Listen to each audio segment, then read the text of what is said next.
ಪರಿಷತ್ನಲ್ಲಿ ಹೊರಟ್ಟಿ ರಾಜೀನಾಮೆ ಕದನ ನಡೀಲಿಕ್ಕಿದೆ. ಸಭಾಪತಿ ಚುನಾವಣೆಯತ್ತ ಮೊದಲ ಗಮನ, ಬೆನ್ನಲ್ಲೇ NDA ಮೈತ್ರಿಯ ಹಕ್ಕುಚ್ಯುತಿ ಕದನ. ಆದರೆ ಇಕ್ಕಟ್ಟಿಗೆ ಸಿಲುಕಿರೋದು ಹೊರಟ್ಟಿಯವರ ಮೌನ. ಹೊರಟ್ಟಿ ಎಸ್ ಅಂದ್ರಷ್ಟೇ ಕದನ ನಡೆಯುತ್ತೆ.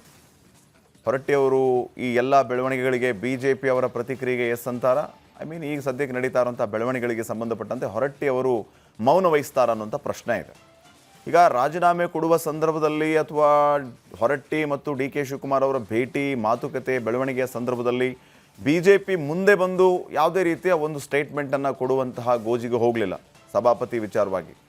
ಈಗ ಹೊರಟ್ಟಿಯವರು ರಿಸೈನ್ ಮಾಡಿದ ನಂತರ ಈಗ ಈ ಎಲ್ಲ ವಿಚಾರಗಳ ಬಗ್ಗೆ ಗಮನ ವಹಿಸ್ತಾ ಇದೆ ಮತ್ತು ಇದನ್ನು ಪ್ರಶ್ನೆ ಮಾಡೋದಕ್ಕೆ ರೆಡಿಯಾಗಿದೆ. ಅಲ್ಲಿಗೆ ಒಂದು ಸಮರ ಅಂತೂ ನಡೀಬಹುದು ಪರಿಷತ್ನಲ್ಲಿ ಅಂತ ಹೇಳಿ. ಸೊ ಈ ವಿಚಾರಕ್ಕೆ ಸಂಬಂಧಪಟ್ಟಂಗೆ ಗೋವಿಂದಣ್ಣವ್ರಿಗೆ ಏನು ಮೂಲಗಳು ಹೇಳಿವೆ ಮಾಹಿತಿಯನ್ನು ಅನ್ನೋದನ್ನು ನೋಡ್ತಾ ಹೋಗೋಣ ವೀರೇಂದ್ರ ಅವರಿಂದ. ವೀರೇಂದ್ರ, ಈಗ ಹೊರಟ್ಟಿಯವರು ರಾಜೀನಾಮೆ ಕೊಡುವ ಸಂದರ್ಭದಲ್ಲಿ ಫಸ್ಟ್ ಹೇಳಿದ್ದು ನಾನು ಯಾಕೆ ರಾಜೀನಾಮೆ ಕೊಡಲಿ, ರಾಜೀನಾಮೆ ಕೊಡಲ್ಲ ಅಂತ ಹೇಳಿದರು. ಅದಾದಮೇಲೆ DK ಶಿವಕುಮಾರ್ ಅವರು ಮತ್ತು ಹೊರಟ್ಟಿಯವ್ರ ಮಾತುಕತೆ ಆಗುತ್ತೆ. ರಾಜೀನಾಮೆ ಕೊಡೋದಕ್ಕೆ ಹೊರಟ್ಟಿಯವರು ಒಪ್ಕೋತಾರೆ. 14ನೇ ತಾರೀಕು ಕೊಡಬೇಕು ಅಂತಿದ್ದವರು ಬೇಗನೆ ಕೊಟ್ಟು ಬಿಡ್ತಾರೆ. DK ಶಿವಕುಮಾರ್ ಮತ್ತು ಹೊರಟ್ಟಿ ಮಾತುಕತೆ ನಂತರ ಏನೇನು ಬೆಳವಣಿಗೆ ಆಯಿತು ಗೊತ್ತಿಲ್ಲ. ಈಗ BJP ಅವರು ಖಂಡಿತ ನಾವು ಇದನ್ನು ಪ್ರಶ್ನೆ ಮಾಡ್ತೀವಿ, ಬಲವಂತವಾಗಿ ರಾಜೀನಾಮೆ ಕೊಡಿಸುವಂಥ ಕೆಲಸ ಆಗಿದೆ, ಬೆದರಿಕೆ ಹಾಕಿ ರಾಜೀನಾಮೆ ಕೊಡಿಸುವಂಥ ಕೆಲಸ ಆಗಿದೆ ಅನ್ನೋಂಥ ಹಲವು ಮಾತುಗಳನ್ನು ಮಾತಾಡ್ತಾ ಇದ್ದಾರಂತೆ. ಇದು ಎಷ್ಟರ ಮಟ್ಟಿಗೆ ಅಲ್ಲಿ ನಿಲ್ಲುತ್ತೆ ಅನ್ನುವಂಥ ಪ್ರಶ್ನೆ ಆದರೆ ಏನೆಲ್ಲ ವಿಚಾರಗಳಿಗೆ ಪರಿಷತ್ ಸರಿಸಾಕ್ಷಿ ಆಗ್ಬೋದು?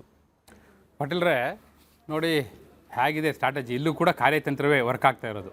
ಅಂದರೆ ಅದೇ ಅಧಿವೇಶನ ಬಂದಾಗ ಸಾಮಾನ್ಯವಾಗಿ ಇಂಥ ಕಾರ್ಯತಂತ್ರಗಳನ್ನ ಜಾರಿ ಮಾಡ್ತಾರೆ ಪಾಟೀಲ್ರೆ. ಹಾಗಾದರೆ ಇದೊಂದು ಒಳ್ಳೆ ಸ್ಟೇಜ್. ಯಾವಾಗಲೂ ಕೂಡ ಸ್ಕೋರ್ನ ಗೇನ್ ಮಾಡೋದು ಅಂತ ಹೇಳ್ತಿರ್ತಾರೆ, MLAಗಳು ಹೇಳ್ತಿರ್ತಾರೆ. HK ಪಾಟೀಲ್ರು ಭಾಳ ಹೇಳ್ತಿರ್ತಾರೆ, ನಾವು ಸದನದಲ್ಲಿ ಆಡುವಂಥ ಒಂದೊಂದು ಮಾತು ಎದುರಾಳಿ ಪಕ್ಷದವರಿಗೆ ಕೊಡುವಂಥ ಟಕ್ಕರ್, ಅವ್ರಿಗೇನೇನು ತಿರುಗೇಟುಗಳನ್ನ ಕೊಡ್ತೀವಿ ಅವೆಲ್ಲವೂ ಕೂಡ ಒಂದೊಂದು ಸ್ಕೋರ್ ಗೇನ್ ಆದ ಹಾಗೆ ಅಂತ ಹೇಳ್ತಿರ್ತಾರೆ. ಅಂಥ ಸ್ಕೋರ್ ಗೇನ್ ಮಾಡುವಂಥ ಪ್ರಯತ್ನದ ಭಾಗವಾಗಿ ಈ ಸ್ಟ್ರಾಟಜಿಗಳು ನಡೆಯುತ್ತೆ.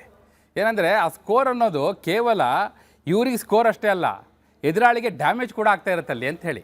ಅಟ್ ದ ಸೇಮ್ ಟೈಮ್ ಅಂದರೆ ಈ ಕೌನ್ಸಿಲ್ ಸ್ಟೇಜ್ನ ಬಳಸ್ಕೊಂಡು ಆಡಳಿತ ಪಕ್ಷಕ್ಕೆ ಡ್ಯಾಮೇಜ್ ಮಾಡುವಂಥ ಪ್ರಯತ್ನ ಅಂಥದ್ದೊಂದು ಸ್ಟ್ರಾಟಜಿ ನಡೆದಿದೆ. ಅದಕ್ಕೋಸ್ಕರ ಏನೇನು ಬಳಸ್ತಾ ಇದ್ದಾರೆ ನೋಡಿ. ಆ ಕಡೆ ಅಸೆಂಬ್ಲಿಯಲ್ಲಿ ಸ್ಪೀಕರ್ ಎಲೆಕ್ಷನ್ನೇ ಬಹಿಷ್ಕಾರ ಮಾಡಿದ್ರು, ಅದು ಒಂದು ಸ್ಟ್ರಾಟಜಿ. ಈ ಕಡೆ ಏನು ಮಾಡ್ತಾ ಇದ್ದಾರೆ, ಪರಿಷತ್ತಲ್ಲಿ ವಿಭಿನ್ನ ಹಾದಿ, ಅಲ್ಲಿ ಕ್ಯಾಂಡಿಡೇಟ್ ಹಾಕಿದ್ದಾರೆ. PH ಪೂಜಾರ್ ಅವ್ರ ಹತ್ರ ಇವತ್ತು ನಾಮಿನೇಷನ್ ಹಾಕ್ಸಿದ್ದಾರೆ.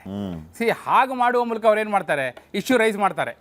ಈಗ PH ಪೂಜಾರ್ ಅವ್ರನ್ನ ಕ್ಯಾಂಡಿಡೇಟ್ ಮಾಡಿರೋ ಉದ್ದೇಶವೇ ಹೊರಟ್ಟಿಯವ್ರ ರಾಜೀನಾಮೆ ಯಾಕಾಯಿತು, ಯಾವ ಸಂದರ್ಭದಲ್ಲಿ ಅವ್ರು ರಾಜೀನಾಮೆ ಕೊಟ್ಟರು, ಹೇಗೆ ರಾಜೀನಾಮೆ ಕೊಟ್ಟರು, ನಮಗೆಲ್ಲ ಸುದ್ದಿ ಬಂದಿದೆ, ಈ ರೀತಿ ಅವರಿಂದ ಬೆದರಿಕೆ ಹಾಕಿ ಹೆದರಿಸಿ ರಾಜೀನಾಮೆ ತೊಗೊಂಡ್ರು ಅಂತ ಬಂದಿದೆ ಅಂತೆಲ್ಲ ಪ್ರಸ್ತಾವ ಮಾಡ್ತಾರೆ. ಹಾಗೆ ಪ್ರಸ್ತಾವ ಮಾಡುವ ಮೂಲಕ ಅದು ಸಾರ್ವಜನಿಕ ಚರ್ಚೆಯ ವಸ್ತು ಆಗಬೇಕು, ಆ ಮೂಲಕ ಆಡಳಿತ ಪಕ್ಷಕ್ಕೆ ಡ್ಯಾಮೇಜ್ ಮಾಡಬೇಕು. ಇದು ಸ್ಟ್ರಾಟಜಿ ಅಂತೇಳಿ ಅಲ್ಲಿ ವಿಧಾನ ಪರಿಷತ್ತಿನ ಮೂಲಗಳು ನಮ್ಮ ಗೋವಿಂದಣ್ಣರಲ್ಲಿ ನೀವು ಹೇಳಿದ್ರಲ್ಲ ಅಲ್ಲೇ ಓಡಾಡ್ತಾ ಇದ್ದಾರೆ ಇವತ್ತು ಅಂತಲೇ, ಅಲ್ಲವ್ರು ಕಿವಿಗೆ ಬಿದ್ದಿದ್ದೇನಪ್ಪ ಅಂದರೆ ನಾಳೆ ಫಸ್ಟ್ ಇದೇ ಇಶ್ಯೂ ರೈಸ್ ಮಾಡ್ತಾರೆ ಅವರು. ಹೆಂಗೆ ನೀವು ರಾಜೀನಾಮೆ ತಗೊಂಡ್ರಿ, ಯಾಕೆ ತಗೊಂಡ್ರಿ, ನಾವು ಯಾವತ್ತೂ ಕೂಡ ಪರಿಷತ್ತಿನ ಇತಿಹಾಸದಲ್ಲಿ ಈ ರೀತಿ ನೋಡೇ ಇಲ್ಲ. ಹೊರಟ್ಟಿಯವರೇ ಹೇಳಿದರು 14ನೇ ತಾರೀಕು ರಾಜೀನಾಮೆ ಕೊಡ್ತೀನಿ ಅಂತ, ನೀವು 7ನೇ ತಾರೀಕೆ ರಾಜೀನಾಮೆ ತೊಗೊಂಡ್ಬಿಟ್ರಿ, ಹಾಗೆ 7ನೇ ತಾರೀಕು ರಾಜೀನಾಮೆ ತಗೊಂಡ್ರಿ, ಯಾಕೆ ತಗೊಂಡ್ರಿ ಅಂತೆಲ್ಲ ಕೇಳ್ತಾರೆ ಅವರು. ಹಾಗೆ ಕೇಳಿದಾಗ ಏನಾಗುತ್ತೆ, ಸರ್ಕಾರ ಉತ್ತರ ಕೊಡಬೇಕಾಗುತ್ತೆ, ಉತ್ತರದಾಯಿತ್ವ ಇದೆ, ಚರ್ಚೆ ಆಗುತ್ತೆ. ಹಾಗೆ ಚರ್ಚೆ ಆಗಲಿ ಅನ್ನೋದು ಅವ್ರ ಉದ್ದೇಶ. ಕಡೆಗೆ ಈಗ ಪೀಠದಲ್ಲಿದ್ದವರು ಇಲ್ಲ ಇದು ಚರ್ಚೆಗೆ ಬರಲ್ಲ ಅಂತಲೂ ಹೇಳ್ಬೋದು. ಪೀಠದಲ್ಲಿ ಕೂತಿರುವಂಥ ಯಾರು ಹಂಗಾಮಿ ಚೇರ್ಮನ್ ಇರ್ತಾರಲ್ಲ ಸಭಾಪತಿಗಳು, ಅವ್ರಿಗೆ ಚರ್ಚೆಗೆ ಆಸ್ಪದ ಇಲ್ಲ ಇದ್ರ ಮೇಲೆ ಅಂತೆಲ್ಲ ಹೇಳ್ಬೋದು. ಬಟ್ ಇವ್ರು ಪ್ರಯತ್ನ ಮಾಡ್ತಾರೆ. ಅಂತಹ ಪ್ರಯತ್ನದ ಭಾಗವಾಗಿ ಮೊದಲನೇ ದಾಳ ಅವರು ಉಳಿಸ್ತಾ ಇರೋದು ಸಭಾಪತಿ ಚುನಾವಣೆಯಲ್ಲೇ ಈ ದಾಳವನ್ನು ಉರುಳಿಸ್ಲಿಕ್ಕೆ ರೆಡಿಯಾಗಿದ್ದಾರೆ ಅಂಥೇಳಿ. ನೋಡಿ ಇದೇನಾಗುತ್ತಂದರೆ ಒಂದು ಕಡೆ ಸದನದ ಒಳಗೆ ಚರ್ಚೆ ಆಗುತ್ತೆ, ಕಡತಕ್ಕೆ ಹೋಗುತ್ತೆ, ಅಟ್ ದ ಸೇಮ್ ಟೈಮ್ ಹೊರಗಡೆ ಜನರಿಗೂ ಹೋಗುತ್ತೆ, ಸಾರ್ವಜನಿಕರಿಗೆ ರೀಚ್ ಆಗುತ್ತೆ, ಮಾಧ್ಯಮಗಳಲ್ಲಿ ಪ್ರಸಾರ ಆಗುತ್ತೆ. ಅಂದರೆ ಈ ಮೂಲಕ ಆಡಳಿತ ಪಕ್ಷ ತಪ್ಪು ಮಾಡಿದೆ ಅನ್ನೋ ಸಂದೇಶವನ್ನು ಕೊಡುವಂಥ ಪ್ರಯತ್ನ ಇದು. ಇದು ಸಭಾಪತಿ ಚುನಾವಣೆಯ ಮೂಲಕ.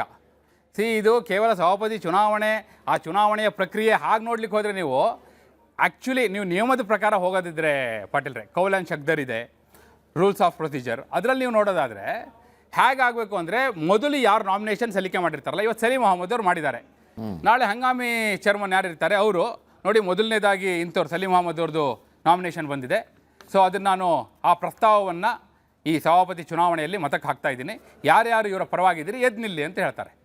ಮೊದಲೆಲ್ಲ ಏನು ಮಾಡ್ತಿದ್ರು ಗೊತ್ತಾ ಪಾಟೀಲ್ರೆ, ಕೈ ಎತ್ತಿ ಅಂತ ಹೇಳ್ತಾ ಇದ್ರು. ಏನು ಮಾಡೋರು ಕೆಲವರೆಲ್ಲ MLCಗಳು 2 ಕೈ ಎತ್ತೋರು, ಈ ಕೌಂಟ್ ಮಾಡೋರು ಅಧಿಕಾರಿಗಳಿರ್ತಾರಲ್ಲ ಅವ್ರಿಗೆ ಕನ್ಫ್ಯೂಸ್ ಆಗೋದು. ಹಾಗಾಗಿ ಕಡೆಗೆ ಅದನ್ನು ತೆಗೆದ್ರು, ಕೈ ಎತ್ತದನ್ನು ತಲೆ ಎಣಿಕೆ ಅಂತ ಮಾಡಿದ್ದಾರೆ, ಹೆಡ್ ಕೌಂಟ್ ಅಂತೇಳಿ. ಎದ್ದು ನಿಲ್ಲಬೇಕು ಯಾರ್ಯಾರು ಅವ್ರ ಪರವಾಗಿದ್ದಾರೆ ಅಂತೇಳಿ. ಹಾಗೆ ಎದ್ದು ನಿಂತಾಗ ಈಗ 70 ಸಂಖ್ಯೆ 36 ಬಂತು ಅಂದರೆ ಸಲೀಂ ಅಹಮದ್ ಅವರು ಸಭಾಪತಿ ಆದಾಗೆ ಮುಗಿತಲ್ಲಿಗೆ. ಎಲೆಕ್ಷನ್ ಪ್ರೊಸೆಸ್ ಹೀಗಾಗಬೇಕು, ಆ್ಯಕ್ಚುಯಲ್ ಆಗಬೇಕಾಗಿರೋದು ಹೀಗೆ. ಅಲ್ಲಿ ಚರ್ಚೆಗೆಲ್ಲ ಅವಕಾಶ ಇಲ್ಲ. ಬಟ್ ಇವ್ರು ಎದ್ದು ನಿಲ್ತಾರೆ, ಕೇಳ್ತಾರೆ, ಯಾಕೆ ನೀವು ಮಾಡೋದಿಲ್ಲ, ಯಾಕೆ ಹಿಂಗಾಯಿತು, ಉತ್ತರ ಕೊಡಿ ಅಂತ ಕೇಳ್ತಾರೆ ಇವರು.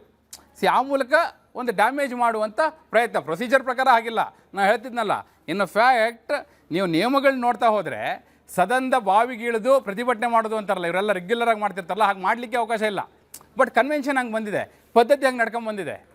ಸೊ ಅದನ್ನು ಇವರು ಬಳಸ್ಕೊಂಡು ನಾಳೆ ಒಂದು ಇಶ್ಯೂ ರೈಸ್ ಮಾಡುವಂಥ ಪ್ರಯತ್ನವನ್ನು ಈ ಮೂಲಕ ಮಾಡ್ತಾ ಇದ್ದಾರೆ ಅಂತಲೇ. ಇದೊಂದೇ ದಾರಿನಾ? ಇಲ್ಲ, ಇನ್ನೂ ಒಂದು ದಾರಿ ಇದೆ ಪಾಟೀಲ್ರೆ. ಏನು ಗೊತ್ತಾ, ಈಗ ಒಂದು ಡಿಸ್ಕಷನ್ ಆಗಿದೆ ಇವತ್ತು. BJP ಮೀಟಿಂಗ್ ಮಾಡ್ತಲ್ಲ, ಆ ಮೀಟಿಂಗಲ್ಲಿ ಒಳಗೆ ನಮ್ಮ ಗೋವಿಂದಣ್ಣವರು ಇದರಲ್ಲಿ ಒಳಗೆ ಅವರು ಎಲ್ಲ ಕೇಳಿಸ್ಕೊಂಡಿದ್ದಾರೆ. ಅಲ್ಲ, ನನ್ನ ಕಿವಿ 6 ಬಂದಿರ್ತಾರೆ ಅವರು. ಅಲ್ಲಿ ಒಳಗೆ ಏನಾಗಿದೆ ಅಂದರೆ ಡೈರೆಕ್ಟ್ ಸಭಾಪತಿ ಎಲೆಕ್ಷನ್ ಒಂದೇ ಡಿಸ್ಕಷನ್ ಆಗಿಲ್ಲ ಪಾಟೀಲ್ರೆ. ಅಲ್ಲಿ ಒಳಗೆ ಏನಾಗಿದೆ ಗೊತ್ತಾ, ಇದು ನೋಡಿ ರಿಯಲ್ ಒಳನೋಟ ಪಾಟೀಲ್ರೆ. ಅಲ್ಲಿ ಒಳಗೆ ಏನು ಮಾತಾಡಿದ್ದಾರೆ, ಯಾಕೆ ಹಕ್ಕುಚ್ಯುತಿ ಯಾಕೆ ಮಂಡಿಸಬಾರ್ದು ಅಂತೇಳಿ. ಯಾಕಂದರೆ ಕೌಲಾನ್ ಶಕ್ದರಲ್ಲಿ ಪಾಟೀಲ್ರೆ, ನಿಮ್ಗೆ ಹೇಳ್ತೀನಿ, ನಿಯಮಗಳಲ್ಲೇ ಇದೆ, ಅದು ಸ್ಪಷ್ಟವಾಗಿ ಉಲ್ಲೇಖಿಸುತ್ತೆ. ನೋಡಿ, ಕೌಲಾನ್ ಶಕ್ದರ್ ಒಂದೇ ಒಂದು ಲೈನ್ ಹೇಳಿ ಮುಗಿಸ್ಬಿಡ್ತೀನಿ. ಯಾವ ಶಾಸಕನಿಗೆ ಅಥವಾ ಸದನದ ಸಭಾಪತಿಗೆ ಅವರ ಕರ್ತವ್ಯ ನಿರ್ವಹಣೆಗೆ ಅಡ್ಡಿಪಡಿಸುವುದು, ಬೆದರಿಕೆ ಹಾಕುವುದು ಅಥವಾ ಬಲವಂತಪಡಿಸುವುದು ಅತ್ಯಂತ ಗಂಭೀರ ಹಕ್ಕುಚ್ಯುತಿ, ಕಂಟೆಂಪ್ಟ್ ಆಫ್ ದಿ ಹೌಸ್ ಅಂತೇಳಿ ಹೇಳಿ ಅದು ರಾಜೀನಾಮೆ ವಿಚಾರವೂ ಇದ್ರಲ್ಲಿ ಪ್ರಸ್ತಾಪ ಆಗ್ತಾ ಹೋಗುತ್ತೆ. ನಿಯಮಗಳು ಬಹಳ ವಿಶಾಲವಾಗಿದೆ. ನನಗೆ ಸಮಯ ಇಲ್ಲದೆ ಇರೋದ್ರಿಂದ ಕ್ರಿಸ್ಪಾಗಿ ಹೋಗ್ತಾ ಇದ್ದೀನಿ ಪಾಟೀಲ್ರೆ. ಇದನ್ನು ಕೂಡ ಅಂದರೆ ಈ ರೀತಿಯ ಒಂದು ತಂತ್ರಗಾರಿಕೆ ಕೂಡ ಇವತ್ತು ಚರ್ಚೆಗೆ ಬಂದಿದೆ ಪಾಟೀಲ್ರೆ.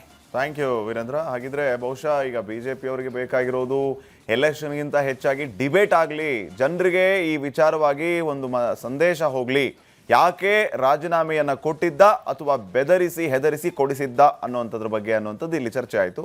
ಇದಾಗಿತ್ತು ಇವತ್ತಿನ ಒಳನೋಟ. ನೋಡ್ತಾರೆ ರಿಪಬ್ಲಿಕ್ ಕನ್ನಡ, ಇದು ನಿಮ್ಮ ಧ್ವನಿ. ನಮಸ್ಕಾರ.